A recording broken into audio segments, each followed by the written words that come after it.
Hello everyone, आप सभी का द डायनेमिक विजन परिवार में एक बार फिर से स्वागत है।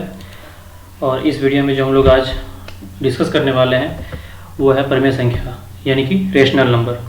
आज हम लोग बात करेंगे रेशनल नंबर है क्या और ये किन किन चीज़ों से बने होते हैं। तो इसको जानने से पहले हम लोगों को जानना होगा प्रकृत संख्या यानी कि नेचुरल नंबर, पूर्ण संख्या यानी कि होल नंबर, ऋणात्मक संख्या यानी कि नेगेटिव नंबर और पूर्ण संख्या यानी कि इंटीजर्स। इन चारों चीज़ों से मिलकर के बने होते हैं हमारे परिमेय संख्या यानी कि रेशनल नंबर। ठीक है, और इन चारों चीज़ों के बारे में, चारों पॉइंट पर मैंने पहले ही डिस्कस करके वीडियो बना चुका है, जो कि पहले ही अपलोड कर चुका है। जाकर उस वीडियो को देखें अगर इनको समझ में नहीं आ रही है। तो मैं एक बार ब्रीफ में फिर समझा देता हूँ कि प्रकृत संख्या यानी कि नेचुरल नंबर वो नंबर होता है जिसमें जीरो को छोड़ करके जितने भी पॉजिटिव नंबर होते हैं वो सारे प्रकृत संख्या में आते हैं यानी कि नेचुरल नंबर में आते हैं। जो नंबर जीरो के साथ, जो पॉजिटिव नंबर के साथ आते हैं यानी कि प्रकृत संख्या विद जीरो आते हैं, उसको हम लोग क्या कहते हैं, होल नंबर कहते हैं। ठीक है, उसके बाद आता है ऋणात्मक संख्या यानी कि जो जीरो को छोड़ करके नेगेटिव नंबर्स आते हैं वो आते हैं नेगेटिव नंबर यानी कि ऋणात्मक संख्या। और इन तीनों चीज़ों से मिलकर बने होते हैं हमारे पूर्णांक यानी कि इंटीजर्स। ठीक है, तो हम लोगों ने इसके बारे में भी जानना है, इसके बारे में जान लिया, इसके बारे में जान लिया और इसके बारे में थोड़ा सा जान लिया। और जिनको समझ में नहीं आया वो जाकर पिछले वीडियो में जाकर के देख लीजिए, है ना। तो चलिए देखते हैं एक बार फिर से परिमेय के बारे में कि परिमेय संख्या होता क्या है। परिमेय संख्या हमेशा p बाई क्यू के फॉर्म में होता है। हमेशा किस फॉर्म में होता है? p बाई क्यू के फॉर्म में होता है। और जहाँ पर q equal not to zero होता है, जहाँ पे q बराबर जीरो नहीं होगा।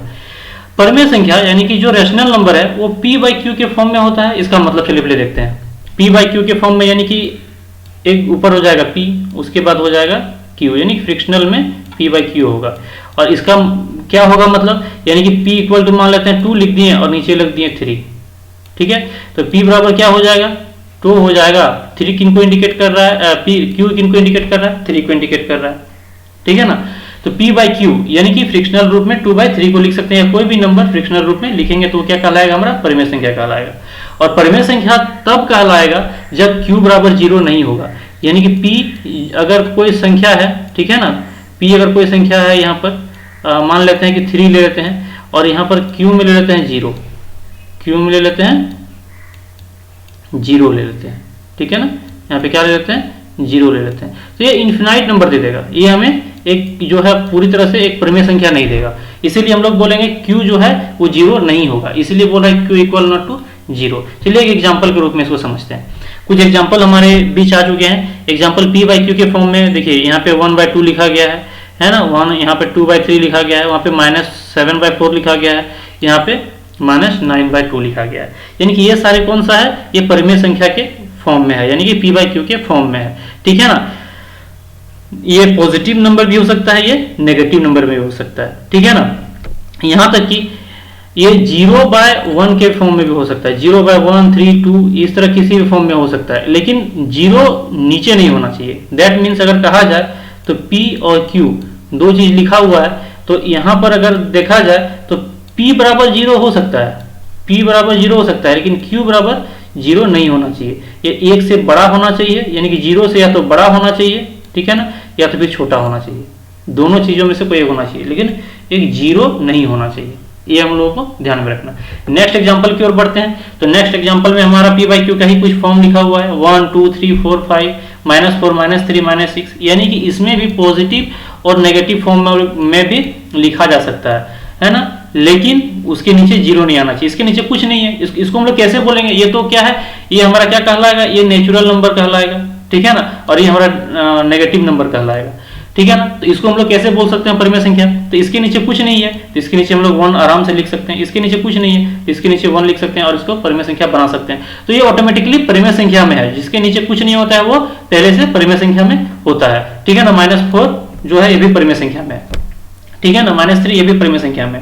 ठीक है, और एक चीज हम लोग और बता देते हैं कि अगर हम लोग ऐसे करेंगे, मान लीजिए कि p माइनस फॉर्म में है, p बाई क्यू ये माइनस फॉर्म में हो सकता है। ठीक है ना, जरूरी नहीं है कि ये इस तरह से भी हो सकता है ये भी प्लस पॉजिटिव फॉर्म में हो सकता है, ये नेगेटिव फॉर्म में हो सकता है। ठीक है ना, ये भी हमारा परिमेय संख्या के अंतर्गत आ सकता है। ठीक है ना, तो ये चीज हमारे बीच ये क्लियर हो चुका है। ठीक है ना, आप लोगों को समझ में आ गई ये बात कि हमारे जो फ्रिक्शनल फॉर्म में भी रहता है तो भी हम लोग परिमेय संख्या बोल सकते हैं, और नॉन फ्रिक्शनल फॉर्म में यानी कि डिजिट फॉर्म में रहता है, उसके नीचे 1 अगर आ सकता है, कुछ नहीं है तो 1 आ सकता है, और इस चीज को हम लोग क्या बोल सकते हैं, परिमेय संख्या यानी कि रेशनल नंबर बोल सकते हैं। ठीक है ना। हम नेक्स्ट बात करते हैं प्राकृत संख्या। प्राकृत संख्या जो है वो किस तरह से रेशनल नंबर यानी कि नेचुरल नंबर जो है किस तरह से रेशनल नंबर यानी कि परिमेय संख्या के साथ टेली करता है, वो हम लोग देखेंगे। तो देखेंगे परिमेय संख्या में कौन कौन आता है। तो परिमेय संख्या में वो संख्या जो 0 से पॉजिटिव संख्या की हो, यानी कि 0 को छोड़ करके जो पॉजिटिव संख्या आते हैं, पॉजिटिव न्यूमेरिक डिजिट आते हैं, वो सारे क्या कहलाएंगे, हमारे नेचुरल नंबर कहलाएंगे। ठीक है, ये हमारे बीच ये क्लियर हो चुका है। अब बात करते हैं कि अगर 1 है तो इसके नीचे हम लोग 1 दे देते हैं, तो ये क्या है, एक परिमेय संख्या है, यानी कि 1 क्या है हमारा, एक परिमेय संख्या है। ठीक है ना। अगर 2 है, इसके नीचे कुछ नहीं है ना, तो इसके नीचे क्या दे सकते हैं, 1 दे सकते हैं, ये भी हमारा क्या है, 2 क्या है, एक परिमेय संख्या है। ठीक है ना। मान लीजिए कि 4 है बाय 2 है। ठीक है ना। तो 2 2 जा 4 और 2 1 जा 2, यानी क्या हो सकता है, 2 आएगा, है ना, 2 बाय 1 आएगा, यानी कि बराबर कितना, यानी कि बराबर 2 आएगा, यानी कि 2 हमारा क्या है, एक परिमेय संख्या है, यानी कि रेशनल नंबर है। ठीक है ना। इस तरह से जितने भी प्राकृत संख्या है वो क्या है, एक रेशनल नंबर है, यानी कि नेचुरल नंबर क्या है, रेशनल नंबर है, प्राकृत परिमेय संख्या है। ठीक है ना। लेकिन क्या हर एक परिमेय संख्या प्राकृत संख्या हो सकता है, तो चलिए देखते हैं। मान लीजिए कि 2 ले लिए, 2 बाय 1 लेते हैं, इक्वल टू क्या हो जाएगा 2, ये हमारा प्राकृत संख्या है, ये हमारा क्या है, परिमेय संख्या है ये वाला, है ना, और ये हमारा क्या कहलाएगा, प्राकृत संख्या कहलाएगा, यानी कि नेचुरल नंबर कहलाएगा, ये रेशनल नंबर और ये नेचुरल नंबर कहलाएगा। यानी कि यहाँ तो बोल सकते हैं कि परिमेय संख्या यानी कि रेशनल नंबर क्या है, एक नेचुरल नंबर है, यानी कि प्राकृत संख्या है। लेकिन अगर यदि वहीं पर 2 बाय 3 आ जाए तो, 2 बाय 3 आ जाए तो ये तो 2 या 3 के फॉर्म में नहीं लिख सकते हैं, ये तो हमेशा फ्रिक्शनल फॉर्म में होगा। ठीक है ना, ये हमेशा क्या होगा, फ्रिक्शनल फॉर्म में, यानी कि बटे के रूप में होगा। ठीक है ना। और यहाँ पे बात कर रहा है कि बटे के फॉर्म में नहीं है, प्राकृत संख्या जो है नेचुरल नंबर वो बटे के फॉर्म में नहीं है, वो न्यूमेरिक डिजिट के फॉर्म में है। तो यानी कि हम लोग बोल सकते हैं कि ये जो है ये रेशनल नंबर के फॉर्म में हो सकता है। ठीक है ना, ये रेशनल नंबर के फॉर्म में हो सकता है, यानी कि ये p बाई क्यू के फॉर्म में हो सकता है। ठीक है ना, ये क्या हो सकता है, p बाई क्यू के फॉर्म में हो सकता है। लेकिन ये क्या p के फॉर्म में हो सकता है, बताओ, नहीं हो सकता है, ये गलत होगा। ठीक है ना। ये q जो है हमेशा 1 होता है, जरूरी नहीं कि ये 1 ही हो, ये 3 भी हो सकता है, 2 भी हो सकता है। जैसे ये वाला, ये p है, ये q है, ये कटेगा नहीं, यानी कि ये जनरल फॉर्म में ही रहेगा, फ्रिक्शनल फॉर्म में, तो प्राकृत संख्या नहीं है। तुम लोग यह समझ में आ गया कि जितने भी रेशनल नंबर है वो सारे प्राकृत संख्या नहीं है, लेकिन जितने भी प्राकृत संख्या है वो रेशनल नंबर है। हाँ, रेशनल नंबर प्राकृत संख्या है, लेकिन कुछ सारे नहीं। ठीक है। अब नेक्स्ट पॉइंट की ओर बढ़ते हैं, पूर्ण संख्या यानी कि होल नंबर। अब होल नंबर क्या होता है, ठीक है ना। होल नंबर हम लोग देखते हैं कि जितने भी 0 के साथ पॉजिटिव नंबर आते हैं, यानी कि नेचुरल नंबर, यानी कि नेचुरल नंबर हम लोग क्या देखें, जितने भी सारे पॉजिटिव जो है न्यूमेरिक डिजिट आ जाता है, तो यहाँ पे पॉजिटिव न्यूमेरिक डिजिट आ गया, उसके साथ क्या आ गया, 0 आ गया। ठीक है, ये सारे चीज जो है हमारे बीच में आ गया। और यहाँ पर 0 के नीचे 1, 0 के नीचे कुछ नहीं है, तो 1 देकर के हम लोग क्या कर सकते हैं, इसको परिमेय संख्या यानी कि रेशनल नंबर में बदल सकते हैं। ठीक है, यहाँ पे समझ में आ गई बात है। 1 के नीचे भी देकर के बदल सकते हैं, यानी कि सेम चीज जैसे प्राकृत संख्या में है वैसे ही, जैसे प्राकृत संख्या में है वैसे ही ये होल नंबर भी रेशनल नंबर में चेंज हो सकता है। सारे होल नंबर, जितने भी होल नंबर्स में आते हैं वो सारे नेचुरल नंबर में चेंज हो सकते हैं, लेकिन जो जितने भी रेशनल नंबर हैं वो सारे होल नंबर में चेंज नहीं हो सकते हैं। ये एक कैरेक्टरिस्टिक है जो कि इसमें फुलफिल हो रहा है। ठीक है ना। तो हम ये बोल सकते हैं कि जितने होल नंबर है यानी कि पूर्ण संख्या है वो भी क्या है, रेशनल नंबर है। ठीक है ना। लेकिन सारे रेशनल नंबर क्या है, वो पूर्ण संख्या यानी कि होल नंबर नहीं होगा। परिमेय संख्या जितने हैं वो क्या नहीं होंगे, पूर्ण संख्या नहीं होंगे। ठीक है, यहां पर समझ में आ गया। अब नेक्स्ट समझते हैं हम लोग कि ऋणात्मक संख्या के बारे में। ऋणात्मक संख्या हम लोग क्या देखते हैं कि एग्जांपल के तौर पर जितने भी नेगेटिव नंबर हैं 0 को छोड़ करके वो सारे आ जाते हैं नेगेटिव नंबर में यानी कि ऋणात्मक संख्या में। इसको भी हम लोग रेशनल नंबर में अगर तोड़ते हैं तो रेशनल नंबर में आराम से टूट सकता है। -1 जो है वो रेशनल नंबर है, क्योंकि इसके नीचे कुछ नहीं है, तो -1 देकर के इसको रेशनल नंबर में p/q के फॉर्म में लिख सकते हैं। ठीक है ना। मान लेते हैं कि -3 है, इसके नीचे कुछ नहीं है, तो 1 देकर के इसको भी लिख सकते हैं, यानी कि ये भी क्या है हमारा रेशनल नंबर, यानी कि जितने नेगेटिव नंबर है वो सारे क्या है, रेशनल नंबर यानी कि परिमेय संख्या है। ठीक है ना। लेकिन क्या सारे परिमेय संख्या वो रेशनल क्या बोलते हैं, जितने परिमेय संख्या यानी कि रेशनल नंबर ऋणात्मक संख्या यानी कि नेगेटिव नंबर हो सकता है अगर इसके नीचे 2 रहेगा। ये क्या है, एक नेगेटिव नंबर है, नेगेटिव नंबर है ना। तो ये क्या फॉर्म में है, p बाई क्यू के फॉर्म में है। क्या ये ऋणात्मक संख्या यानी कि जनरल फॉर्म में लिखा जा सकता है, नहीं लिखा जा सकता है। हाँ, यहाँ पे 4 रहता तो लिखा जा सकता। तो हम लोग ये बोल सकते हैं कि सभी ऋणात्मक संख्या वो किस फॉर्म में हो सकता है, रेशनल फॉर्म में हो सकता है, ठीक है ना। यानी कि सारे ऋणात्मक संख्या यानी नेगेटिव नंबर रेशनल नंबर यानी कि परिमेय संख्या में हो सकता है, लेकिन सारे परिमेय संख्या यानी कि रेशनल नंबर ऋणात्मक संख्या यानी कि नेगेटिव नंबर में नहीं हो सकता।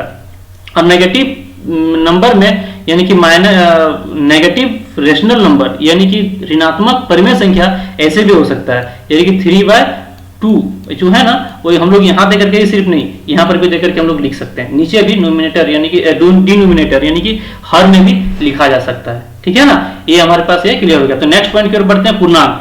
पूर्णांक क्या होता है, पूर्णांक को एग्जांपल से समझेंगे कि जितने भी नेगेटिव नंबर्स होते हैं, जितने भी नेगेटिव नंबर्स होते हैं वो 0 के साथ मिल करके और पॉजिटिव नंबर को ले लेते हैं तो वो क्या कहलाते हैं, पूर्णांक कहलाते हैं। और ये सारे क्या कहलाते हैं, एक रेशनल नंबर में भी आ जाएंगे। सबके नीचे 1 दे देंगे तो रेशनल नंबर आ जाएंगे, है ना। 0 के नीचे भी दे देंगे 1 तो वो रेशनल नंबर में आ जाएंगे। लेकिन 0 अगर 1 के नीचे दे देंगे तो रेशनल नंबर में नहीं आएगा, वो इन्फिनिटी वैल्यू देगा, यानी कि अनंत वैल्यू देगा, ठीक है। तो वो हमारा p बाई क्यू के फॉर्म में नहीं होगा, क्योंकि पहले लिख दिया है कि q इक्वल टू 0 नहीं होना चाहिए, q नॉट इक्वल टू 0, ठीक है।